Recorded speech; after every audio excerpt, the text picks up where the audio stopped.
Ready? Action. Good morning, Mr. Casey Lartigue. Casey Lartigue. Casey Lartigue.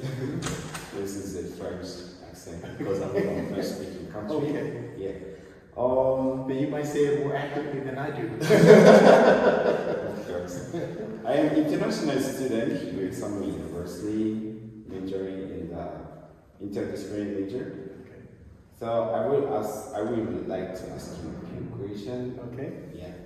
Who is Mr. Casey? What motivated you to create Freedom Speaker International?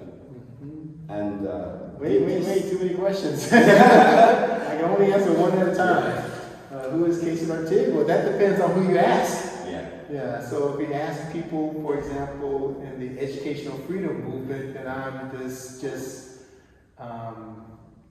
let's see, how can I say it exactly? I'm a visionary, and also I believe in going to action. So I can listen to talk a little, but at some point you need to do something. So if you look at my career, I've always been a doer. Usually one of the leaders, but I can also take a back step and be a support person. But I believe in doing things. So the title of my blog at the Korea Times is Workable Words. Workable Words. The title of my Patreon is Workable Words, and it comes from the description of Frederick Douglass by another former slave, who said that he doesn't just talk eloquent words, that he believes in engaging in workable and doable words. So I've embraced that also in my career. Wow, that's so impressive. This war affected your family members? Not at all. Yeah, so my family is in the USA, so I don't really have any connections that the North Korean government will care about. Yeah. And I think my family's not that interested in what I'm doing, but they just support. Yeah. And just, it's good to see what you're doing, but yeah, they don't really get into it. It's good to have family support sometimes. So my second question is, what do you think about sending North Korean military troops to Russia? Do you think this will create a global escalation? Yeah, so I don't really pay attention to the macro issues like that. What I look at is the micro issues. So, for example, one of the books that we published is titled Strongest Soldier of North Korea. And he explains about the daily life of North Korean soldiers, how they are not just like these people ready to fight for the regime, they have no choice. That they are abused and exploited by the North Korean government. So those North Korean soldiers who were sent probably don't really want to be there, but they have no choice, that they're sent by the North Korean government. So that's what I say. I don't really focus on the macro. Is it going to be a bigger war? I mean, that's too big. But I focus more on the people and the impact that it has on them. So that's the first thing. Second thing is actually one of our students, one of our speakers, says that when he went to Russia to work, not as a soldier, but that he was called mafia. And he said, "Why are you calling me the mafia?" And he says, "Because anything Kim Jong-un tells you to do, you must do it." So I believe that applies not only to North Korean workers, North Koreans in general, but also those North Korean soldiers who were forced to go and fight in a war overseas. But I predict most of them, they don't want to fight. They'll just do it out of survival. And then the third thing I'll say is that those North Korean soldiers, they are forced to go. And if they don't fight, or if they are reported, then their family members can be in trouble. So the only reason that they will fight is for their own survival and also to protect their family members. So it shows what a terrible government it is. And most of those North Korean soldiers, if they had a chance, they would probably escape or just not choose to fight. So since you're investing in yourself to change North Korean view around the world, how does it affect your work? Wait, one more time, just to be clear. How does it affect your work since you are supporting the good point of view North Korean citizens in the world? So how does it affect my work? Yes. That North Korean. Yes. I want to be clear before I answer. Okay. So how does it affect your work? Because actually North Korea sent their military troops in Russia. Okay, yeah. It has no impact on us. I mean, so we work with North Koreans who want to work with us. So we've had about 600 North Korean refugees study English, public speaking, and career development. So there are about 34,000 North Koreans who come here. About 220 have gone to the USA, about 1,000 or so to the UK. I forgot how many in Germany, but they've gone to different countries. But that sounds about 40,000 or so overall when you add it all up. So we work with those people. But as far as like the military and all that, that's not related to us. And my next question is, how was your impression that during the Olympic Paris game, North Korea and South Korea took a picture with China player in the middle? I don't even think about that kind of thing. I mean, because, okay, let me give this as the context. When North Koreans go to foreign countries, they are being monitored by North Korean agents. Everything they do is being watched. So some of those people might have gotten into trouble, okay? But what it shows is that if those North Koreans did it on their own, then yeah, they don't have any real animosity towards South Koreans or even other people. That it is definitely something by the government. But on the other hand, we don't know what's going on.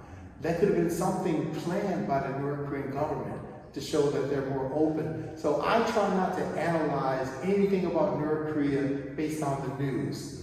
When the North Korean government does something, it's typically propaganda for their own people, or they're doing something to like try to get the outside world interested. I'll give one example.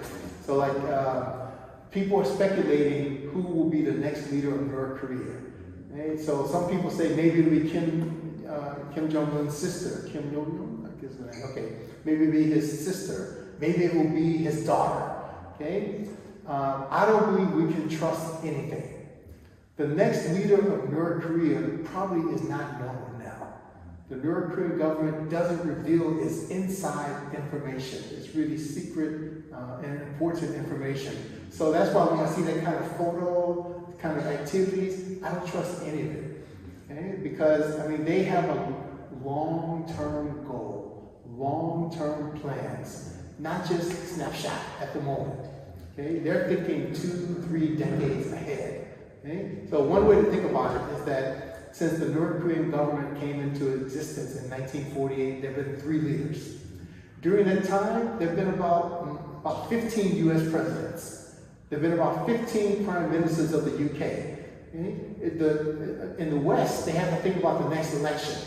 But with the North Korean government, they think about the next couple of decades. How do they protect themselves? So that's why I don't really pay attention to something in the news at the moment. It's quickly forgotten. And I'll mention just one more thing. One of our former students was a math genius in North Korea.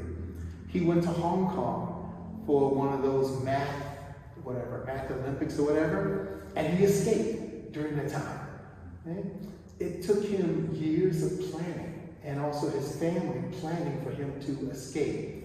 So when he went there, of course he had to do everything because he knew he was being watched. Okay? But he was secretly planning his escape. So anything that a North Korean does publicly like that, don't trust it.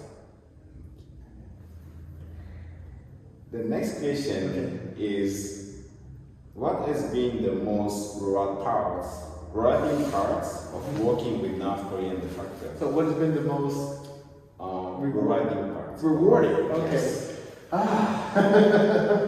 You know, there's too many things, too many examples. Okay, for example, my co-author, almost every time she gives a speech, she says that I changed her life, that I changed the direction of her life, that she was on the verge of suicide.